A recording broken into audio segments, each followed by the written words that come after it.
I wasn't supposed to stop in Dry Creek. It wasn't on the map. Wasn't on GPS. Didn't even have a signpost on the highway. But when I saw the gas tank blinking red, and my phone dead, I turned off the road onto a narrow, winding lane. And there it was. A quiet little town. Too quiet. The sign read, "Welcome to Dry Creek. EST 1879. Old buildings. Cobblestone streets. Looked like something frozen in time. But I didn't care. I needed gas and food. I pulled up to a small diner. Lights were on. People inside.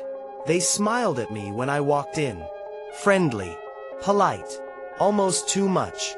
The waitress, her name tag read Mira, brought me coffee before I even ordered. Said, "It's on the house. You look like you needed it." I laughed, asked how she knew. She just smiled. "We get visitors when they're lost." Something about the way she said it. Like it wasn't the first time. I told her I needed a place to crash for the night. She pointed me to a boarding house a block away. "Check in before sundown," she said. "Things get quiet after dark." Weird way to put it, but I thanked her and left. That's when I noticed it. No clocks. Nowhere in the diner, on the street, not even in my car. Even my watch. Dead. And I swear, the sun dropped a little too fast that evening. The boarding house was old, Victorian style. The man at the desk looked me over carefully. Didn't speak until I signed the guest book. That's when I noticed something odd. All the dates were from years ago. Decades. The most recent, 1993. I asked about it. He stared for a moment and said, "We don't get many overnight stays anymore." He handed me a key. Room 3. I climbed the creaking stairs, dropped my bag, and decided to take a walk before dark. That's when the silence hit. No cars. No music. Not even birds. Just a thick, heavy stillness. I passed the same diner. Now completely dark. Not closed. Dark. Like it had never been open in the first place. I tried the door. Locked tight. I walked past the gas station. No lights there either. The pump hoses hung limp, like dead vines. I turned to head back. And froze. The buildings behind me were gone. Not boarded up. Gone. Where the diner had been. Just trees. Where the gas station stood. Empty field. I thought I was losing it. I ran back toward the boarding house. It was still there, but flickering. Flickering, like an image struggling to stay in focus. Then, in the upstairs window, I saw someone watching me. Not the man from the front desk. Someone else. Eyes like hollow pits. Skin cracked. Like clay drying in the sun. And as I watched, he lifted one long finger and pointed at me. I bolted up the stairs. Room 3's door was open, but my bag was gone. The room, completely empty, like no one had stayed there in years. I ran to the front desk. No one there. The guest book? Gone. Now just a dusty counter with nothing on it. I stumbled outside, heart pounding, and saw what I feared most. The town was disappearing. Building by building. Street lights dimming. Shadows stretching. And then, footsteps behind me. Slow. Deliberate. Echoing where no sound should have been.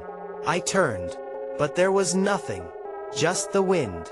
Except, there was no wind. Only stillness. And then, the chimes. Soft. Metallic. Distant. Coming from the woods. I don't remember running, but suddenly I was in the trees. Branches snagging at my clothes. Leaves crunching underfoot.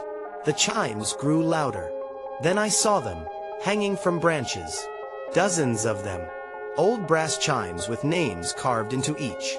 Names. Dates. Years. Then I found one swinging violently, with my name. No date. Just the name. I reached for it, and a voice whispered behind me, "Once your name chimes, you can't go back." I spun around. The girl from the diner, Mira, stood there. Only, she looked different. Older. Sadder. Tired. She said, they let me stay to warn people. But only once. I asked what was happening, what this town was. Her answer, Dry Creek doesn't exist. Not really. It remembers. Remembers what? She looked up, eyes full of fear. People. Regret. Secrets. It lures in the lost, gives them shelter, and keeps them. I asked how I could leave. She didn't answer. Only said, don't look back when you walk. And don't listen if it calls your name. She turned and walked into the trees, fading like smoke. I didn't think. I just ran. The trees thinned. Then a road. My car, right where I'd left it. I jumped in, turned the key. It started. The headlights lit up the road. But behind me, the town was gone. Nothing but woods. No sign. No buildings.